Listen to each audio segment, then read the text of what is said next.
actually record 2 podcasts. Correct. You bring me out, and then a few months go by, and I'm like, man, I'm itching. Like, again, a lot of y'all know me.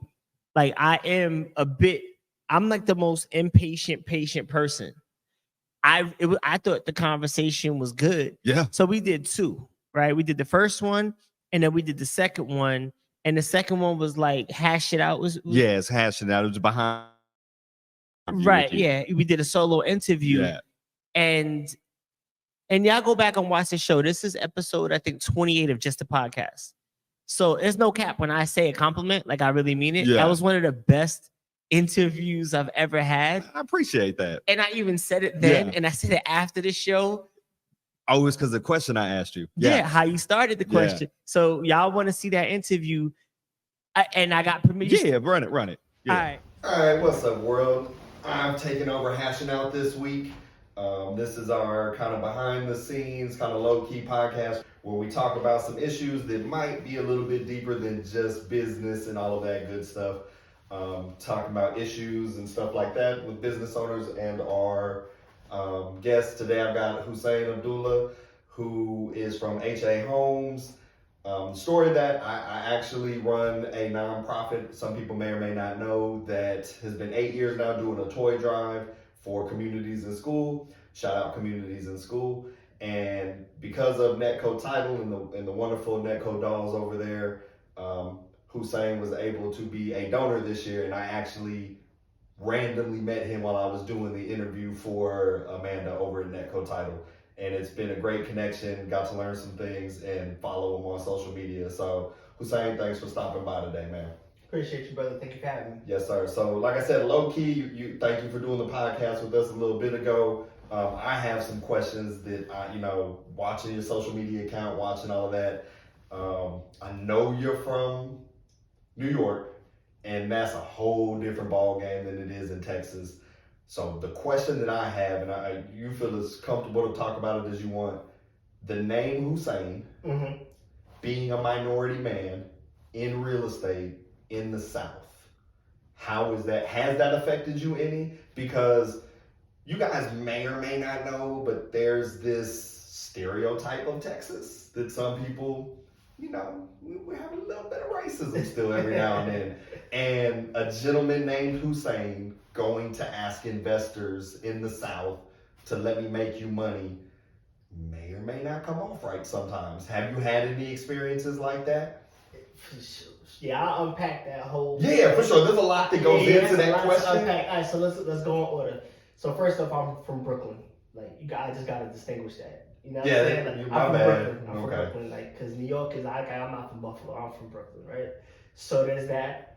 The second thing is Hussein Abdullah. And this is, what's ill? And I like this concept already. I know we got 15 minutes, but I'm gonna show love with it. I've done who knows how many interviews. Nobody ever asked me that question publicly. Really? People ask me that, and you do behind the scenes, you set up, what could we ask you? Nobody's ever asked me that publicly. I'll give you the whole story. There's no secret to it. So I'm Puerto Rican. If y'all don't know, Puerto Rico is part of America, but you know what I'm saying?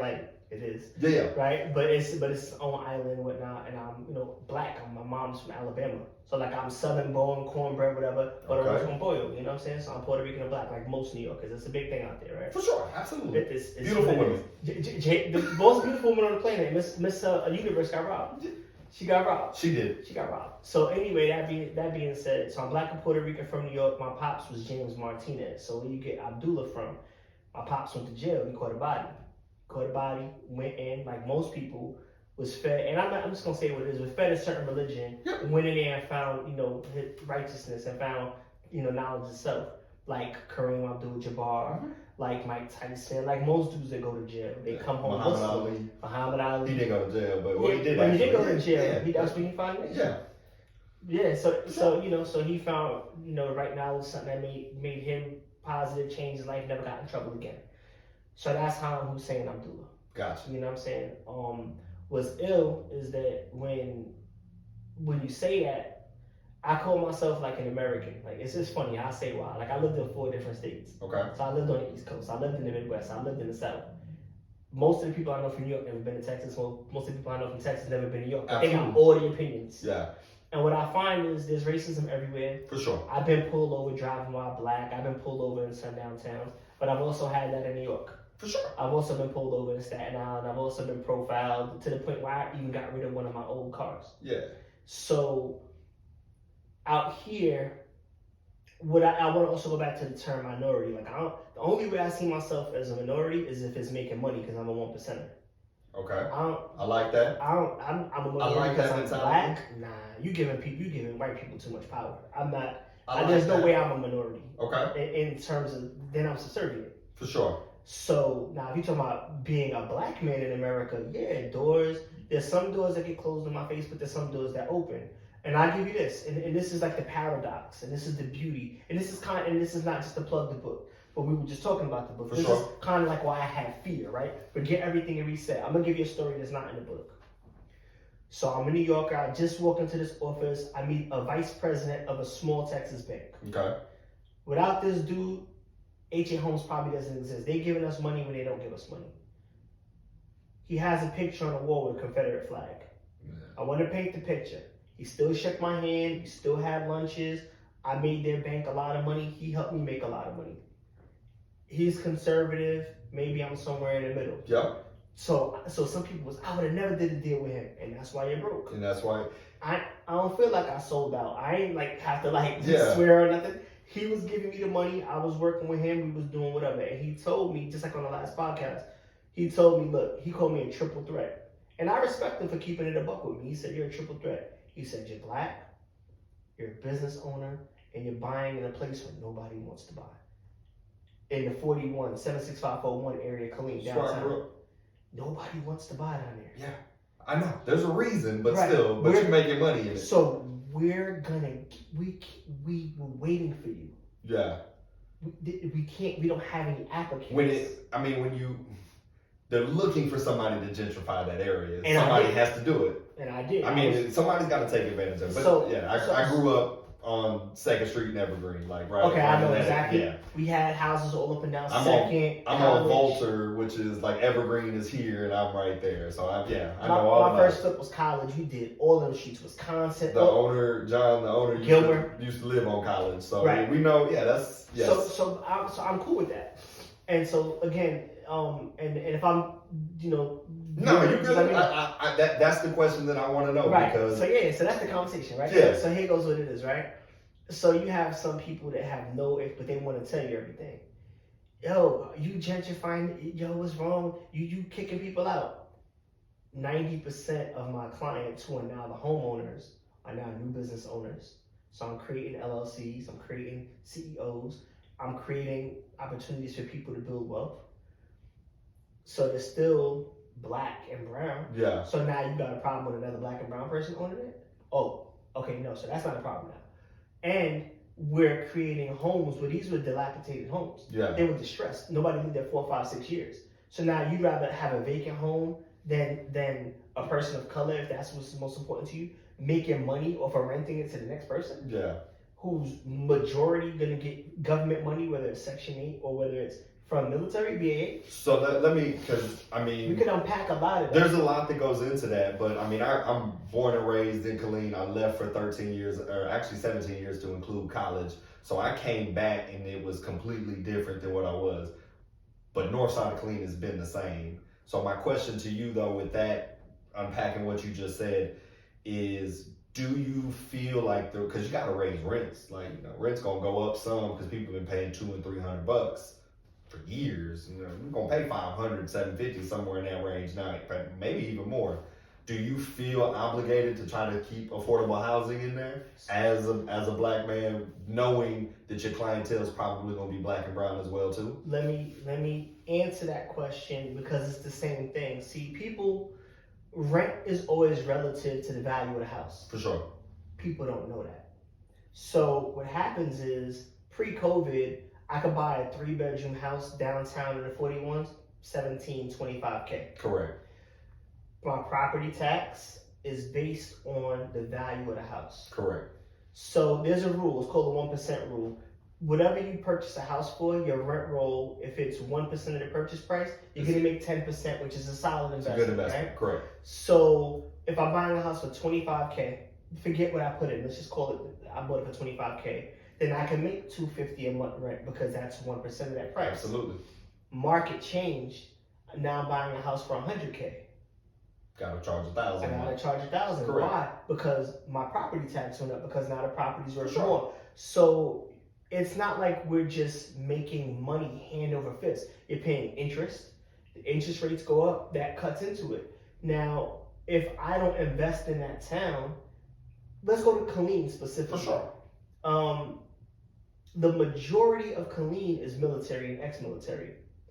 Majority of them, or a good, I don't want to lie, because I don't like to like over-exaggerate. Sure. A good percentage of the soldiers that live there are 90% or better. And if you know anything about 90% or better, you don't pay tax on your homestead. So the problem with Killeen is a good lump sum of the people don't pay any property taxes. So if you don't have any property taxes, you don't have programs, the schools are not getting money because the taxpayers pay. I didn't even think about it like that. And That's why Northside doesn't get, there's no grocery stores, there's none of that, because there's no property tax that people are paying. Right. And then, so now where is the property tax? The new area in the 42s over by the airport. So where did they move the police station? That's where they moved on Feather Line and all that, So is it, I don't want to say corruption because then it's like, whatever. Do I know that there are things that can be done better and clean? 100%. There's no reason why, I could call, like I live in Heights. Mm-hmm. I call the police. I've called the police several times. I'm a taxpaying citizen. Like I would call the police if I need to call the police. Yeah. That's a whole nother question. Though, We'll talk about snitching and all that if you want. But I'm a law-abiding citizen. I pay tax. If somebody's like parked in front of my crib and my block only has 2 houses, why are you in front of my crib? I'm definitely calling the police. Yeah. Come see who that is. Don't be in front of my house. Yeah. I'm straight like that because the way we move, I don't know who that is. I'm not calling the police. That being said, I've never had a police call where they didn't come in 4 minutes less. In my neighborhood, we've had shots, all types of wild stuff, and they didn't come for 3 hours. Yeah. In Killeen. So some of that is intentional. I had my car broken into on my street or on the car dealership downtown. I had its key on my street. We called the police, and they basically called back and was like, "Fill out this form online." Yeah. Like, I had a situation where somebody saw somebody break in, was like, "That's the guy. That's his car." And the dude came, footprints, everything, fingerprints, and it was like, we might call you in 6 months to a year. That was 3 years ago. I never got that call back. Shout out to KPD though. But I had my wallet stolen at an establishment in Killeen, and they charged $1,500 on a work card while I was back home from work. And I went down to the police station, and they was like, "Well, we need proof that you own the credit card." And this. So I'm gonna say it like this. Because I'm from Brooklyn, so I'm from a place where it's like you don't deal with police. Yes. I will say this: you go on my website, I donate to police all the time. Sure. I work with Officer Kyle Moore, shout out to him, who works with homeless outreach. I will say this, man. KPD, Harker Heights PD, Belton PD, they're a great group of people, but there are parts of the community that definitely feel underserved for one reason or another. There's a lot to unpack in that statement. Right. But it does happen. But back to my question for you for that real estate though is in that, again, I grew up that college town that, you start getting, or College Street, you start getting further north side of Killeen. Somebody's gonna make money over there. Right. So why not be you? Is that how you look at it? I don't really think about it like that, but I guess because that's also a drug dealer's mentality. That's a lot of the people that I know that had a drug dealer's mentality. Okay. Is that the drug? Nah, because what's the drug dealer's mentality? I need money. I need quick money. Yo, if I don't sell it, the next man up is gonna sell it. For sure. I'm trying to change the situation. So that's a drug dealer's. A lot of times, one thing I don't do, I won't say I'm a trapper. I'm not a street guy. I grew up in a poor place. I grew up around. I seen some stuff. But I'm not a street guy, Absolutely. so I'm never gonna portray that. I'm that guy. Yeah, you know what I'm I grew up around a lot of stuff. Well, I'm not a street dude. Yeah, and I know a lot of dudes that is not as tough as they portray. For sure. That's why they gotta have that facade. Anyway. Absolutely. So I carry trust me, I'm A1, I'm a stand-up guy. My reputation is gold in any state I go to. because I move a certain way, because I grew up a certain way around a certain type of people, old school mentality. Yeah. But that being said, I'm not gonna pass up an opportunity because of what somebody else might think. Now, if you want to say it's because somebody else will do it, that's fine. I don't look at it like that. Yeah. I look at it like this. My daughter can't eat favors. So I gotta make money. And if it's a good deal, I'm gonna take the deal. Okay. And the other way I see it, was some people say, some stuff is predatory. But the situation is, like, let's take like wholesaling, for example. You have somebody who's about to lose their house to foreclosure. They get kicked out on a foreclosure. They leave them with no house, no nothing, anything. Mm-hmm. So you're telling me I'm willing to pay off their bill, give them $10K to go walk with. They're not in a better situation than what if they're trying to give them that money. So it's like that, and it's like most things. Most people don't know the ins and outs of stuff because they never done anything, so they just want to talk about it. They just hear what they think they know. They hear the top side of it, Yeah. like the 30,000 foot view of this is what you're doing in north side of Cleveland. You're bad, but how can I get down with you? Yeah. So, some of the people I know don't like tax rules, but the same people who are so progressive ask me how to get tax breaks. Absolutely. I'm real big on tax breaks. I like tax breaks. I'll tell John and be like, hey, we should be doing you should probably look into this. I'm a math guy, so right. like math, numbers are good for me. School was never difficult for me. I was boarding class, graduated college with honors, didn't study, didn't take books, never bought books. I'm that guy. I'm the same guy. I'm that guy with you. And I'm like, yeah, I know y'all are mad at, Donald Trump in that situation of taxes. And they're like, no, but you don't understand. This is what he did legally to get to never pay taxes. Right. Go do it. Can I say this? That's because we're left brain. We're logic based. Yeah, I'm very logic, little emotion. Even in relationships, shout out to my wife. Like, it's hard. I don't get mad. I don't get too excited. I look at logic. For sure. And if something makes sense, I'm gonna do it. I very rarely make emotion-based decisions, which again goes back to fear. And people hate that. It's your mindset. Yeah. How are you not gonna get upset? Why would I need to be upset? I'm either gonna make a decision or I'm not gonna make a decision. I don't need to be emotionally tied to something to make a good decision or to make a bad decision. So to go back to bring it all, the whole thing. So back to this room with this guy with this Confederate flag and whatnot. I'm a triple threat. Why would I let emotion? Because then that also goes back to that mentality of being a minority. I'm not gonna let him. You're gonna think yourself right out of the deal, and I'm gonna give you full game. Watch full circle. In 2023, I'm starting and opening up my own bank. I'm gonna be the one giving loans. So sometimes you gotta do what you gotta do to be able to do what you want to do. I worked with who I had to work with, so now I can work with who I want to work with. I shoot people away like, nah, you can't be my client. Yeah. I put people on, and them same people that I bought their houses before I really got into flipping, I was doing property management. I was one of the leading people. You can check my stats. This is verified publicly. I was one of the only people that wanted to rent to people on Section 8. Yeah. I was one of the people getting people on Section 8 doing rent to own. When I own my mobile homes, if you, and this is, call it what you want, if you were Hispanic, Section 8, or military, I rented to you because I knew my check was coming. Right. Hispanics because may or may not have been legal, and therefore they're gonna make sure their house is taken care of. You knew that. In the Section 8 and military, you knew that check was coming. It's guaranteed income. Government checks don't bounce. They do not. Right. And people were like, how, you're lowering your property, and then I'm like, yes and no, because when I fix it up, I can raise their rent, and they still have to pay me at the new value of that rent. There's a science to this. Yeah, and then even some other perks. Let's just say this, because I'm a big advocate for second chance housing. If this is second chance housing, what's second chance housing? You got an eviction off top. We're not working with you. Gotcha. You broke a lease. I'm not working with you. You have this.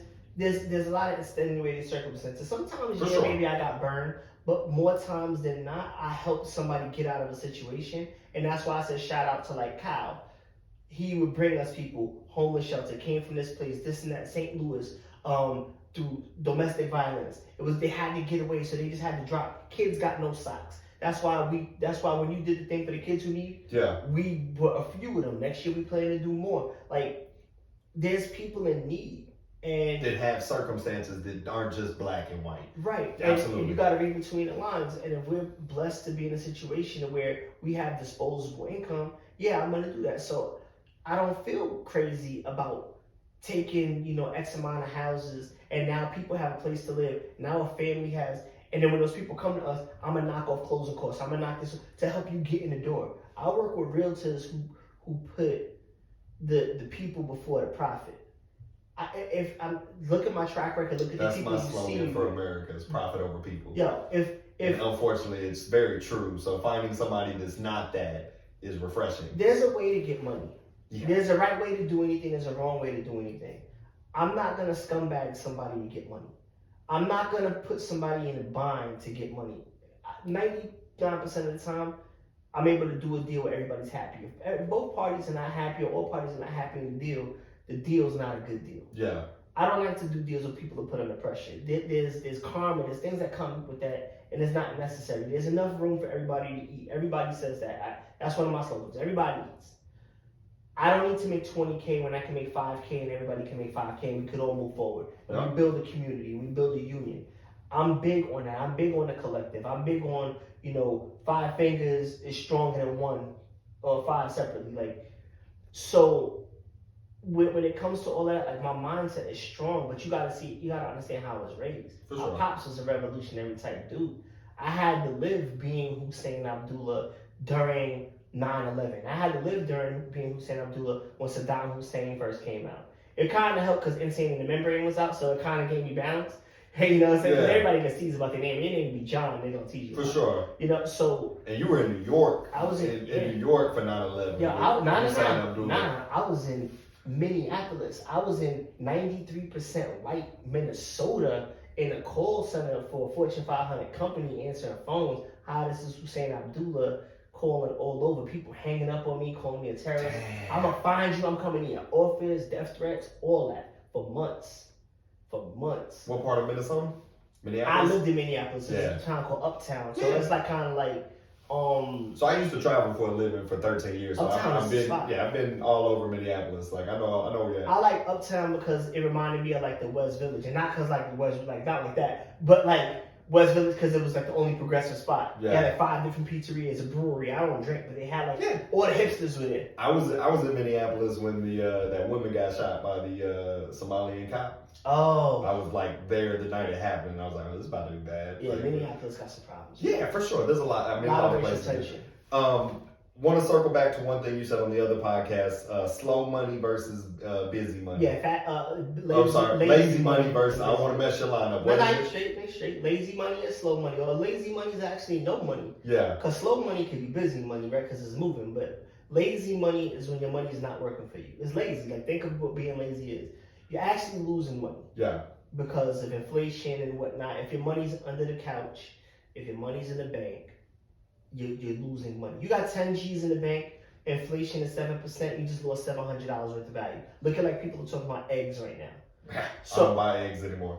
They're not in my diet. I stopped. I just do egg white. So I'm with you, right? Yeah. So if you're not educating yourself, going back to Trump, and I'm gonna give credit where Obama wasn't perfect. Yeah.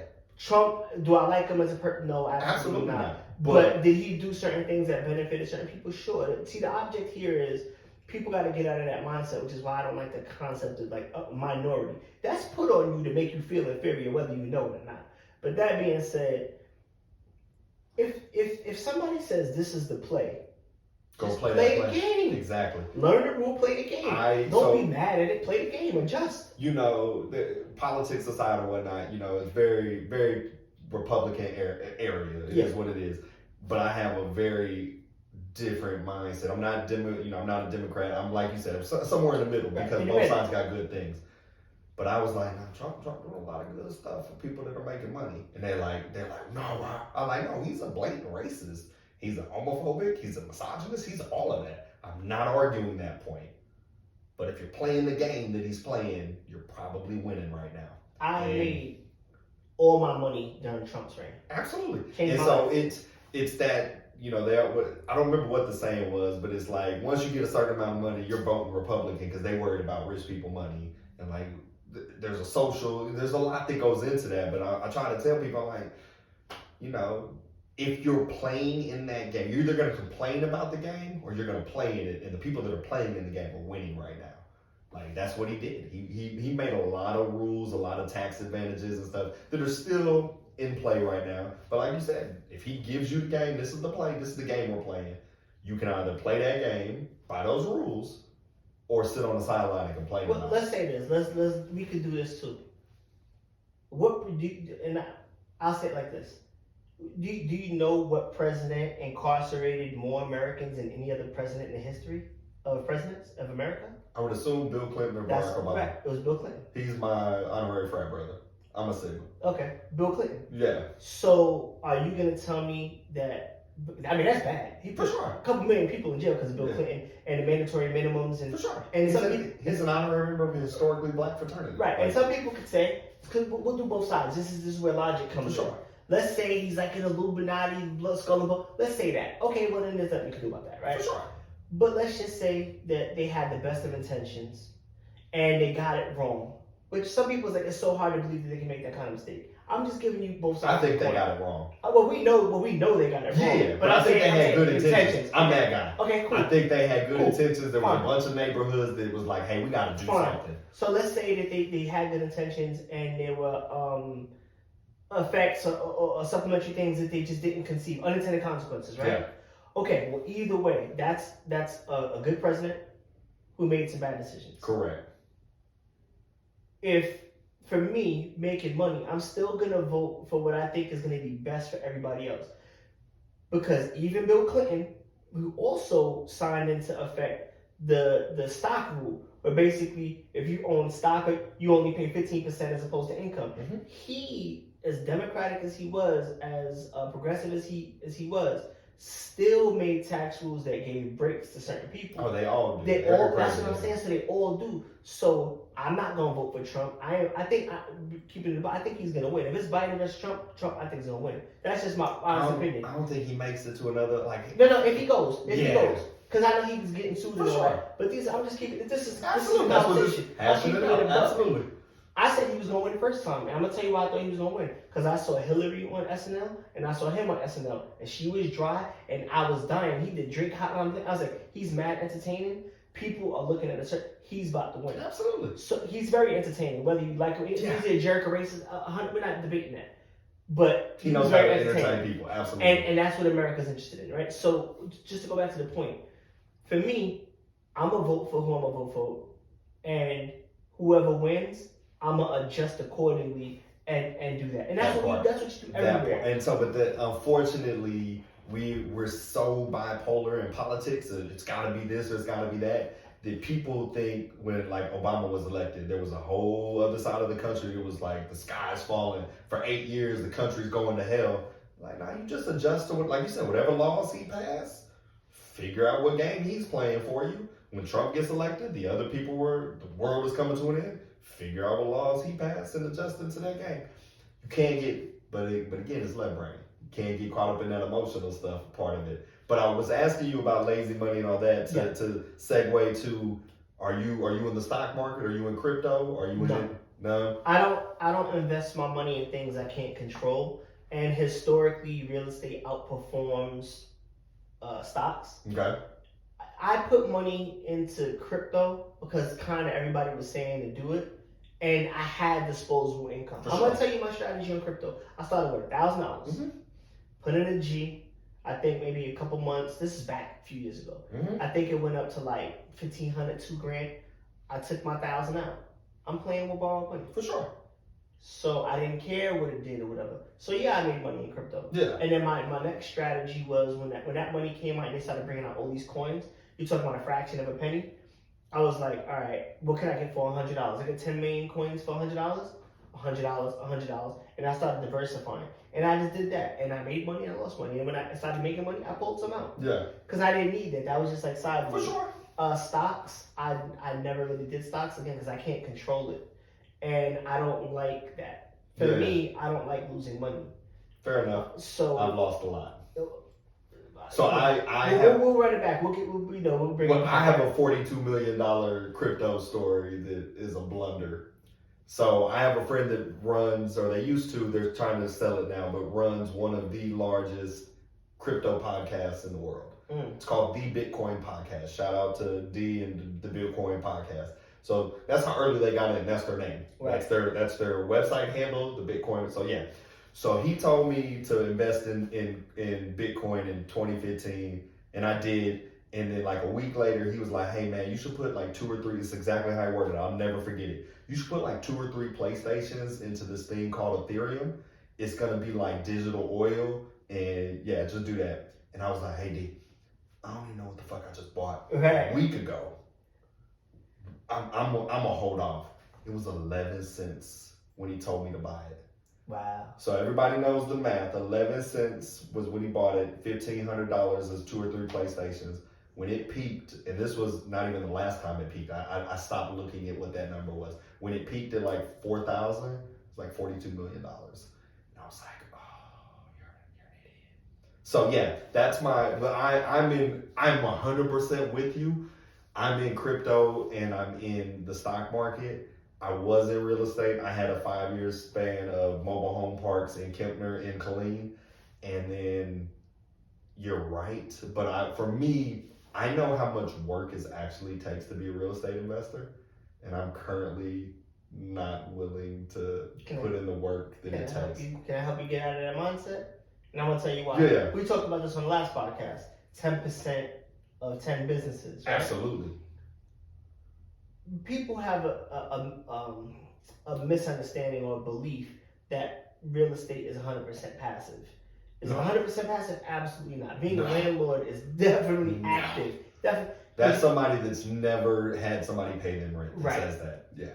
Now, are there ways for you to make money in real estate where you don't have to have any time spent on it? It's just, I have clients who send me a check. Yeah. I say I'm buying this property. I send them updates. Some of them like, man, I don't even send me updates. I trust you. For sure. And then we sell the property and they get a check back. Oh, the money is being the investor. Like I know that. Like I know. But no, if you don't want to be a landlord, it's one of the most. You get agita. It's a Italian word. It's like you get sick to your stomach. Yeah, absolutely. Agita. I know people that got aneurysms. That got sick. You will lose your brain if you don't have the right stomach. Oh, I'm from Texas. Pro gun all the way, all of that good stuff. Never owned a gun. Bought a gun because of my mobile home park. My property manager got on meth and then threatened me on my property. And he's a big cockstrong dude, Popeye forearms. He would beat shit out of me if he wanted to. Mm-hmm. He's coming towards me, get out of my face, get out of my... And I'm like, Jeff, calm down. Long story short, I called the police, called the sheriff. And he goes, Mr. Sharon, we know all about Jeff and his tendencies. And I said, but unless he puts his hands on you, there's nothing we can do.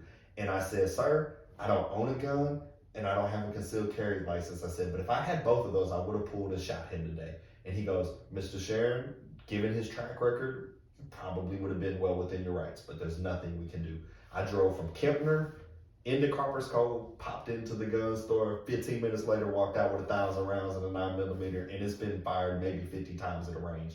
But that's dealing with tenants. Like that's one of the things that and I owned it ain't a mobile home park, man. I owned a trailer park. Okay.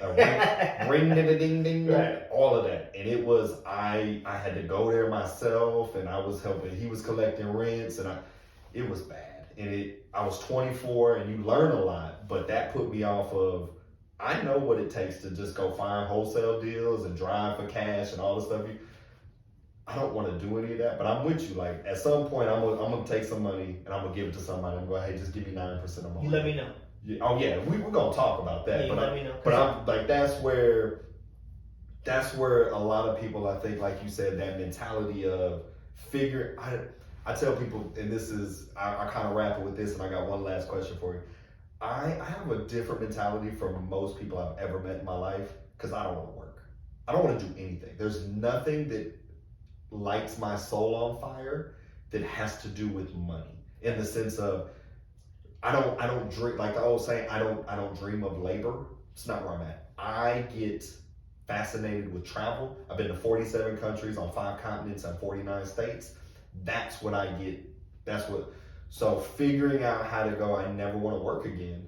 Let all this money that I may or may not make in crypto, turn it into something else. That's my end all be all. I love what I do here and I do this job with Media to Social because one, I'm good at the logistics side of it, but we have a great group of guys, we have a great team, and I enjoy the work. But I'm not like, damn. And I tell John all the time, like, I'm not like, damn, I want to build a business. That's not. But I want to be able to get 9% on $1 million, and you just pay me $90 grand a year. Take this $1 million, make whatever you do. We'll call it a day. My last question for you though is on some hashing it out stuff. Is, do you find it harder? How do I want to say this? The old Biggie song, never let them know how much money you hold, jealousy, cheddar breeds jealousy. Mm-hmm. You put your money online. Like, you tell people how much money you're making.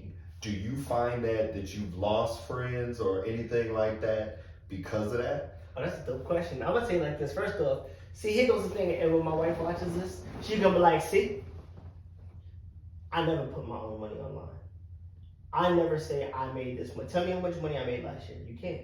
Okay. I never say I made this. But I can ballpark. Like, if I were to go back and follow and track, I know, like I know that you got a check from Netco for 130. Okay, watch this. And this is why I do that. Actually the check was 132,798. Yeah, it was 133,000. I ain't want to short of it at $3 grand. No, here goes why.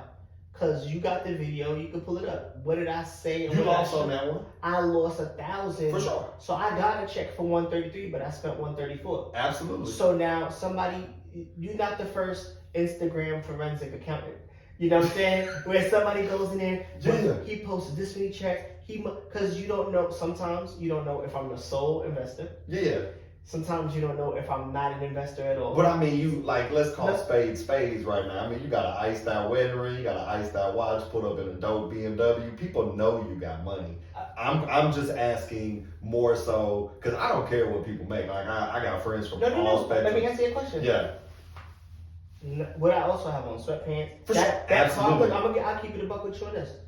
I went last week to sell that car. I had that car and we drove it 10 times. You can go look at the miles. Oh, I was going to say, you probably leased it to your company and get a tax write-off and get the whole thing. With that kind of car, the price of that car, you can't because of the type of business. Trust me, I tried. You can't lease it to yourself as a business owner? Like, as the CEO of your business?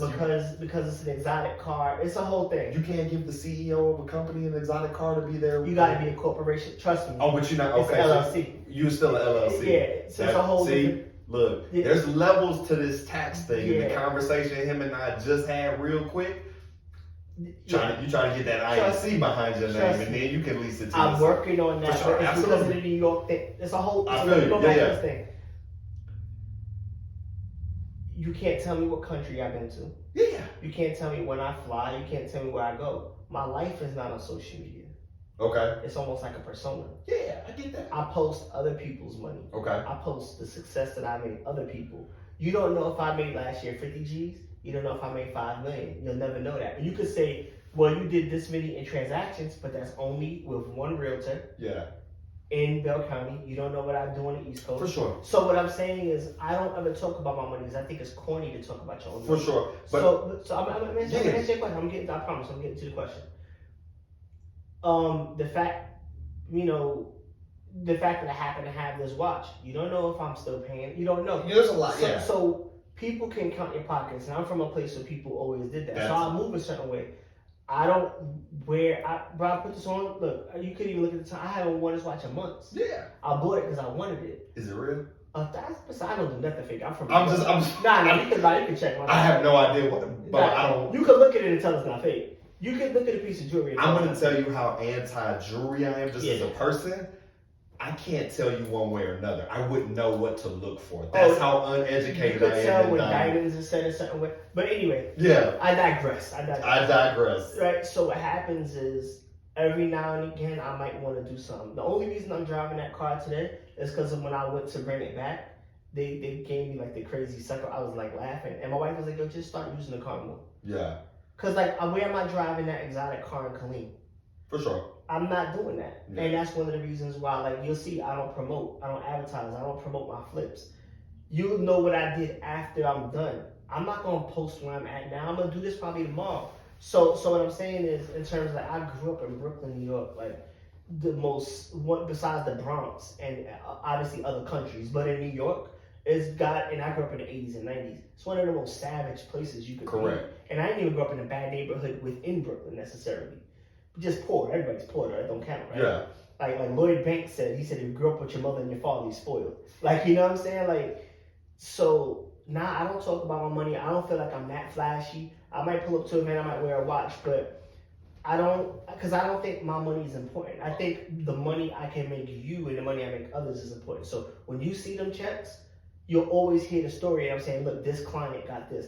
I did that. We made this much profit. But nah, I don't really talk about my own money. So then there's always, I have a friend that does real estate locally, and he does well for himself. And we have this conversation because all of us grew up together. Like 12, 13 of us that grew up from 11 years old to 38 now.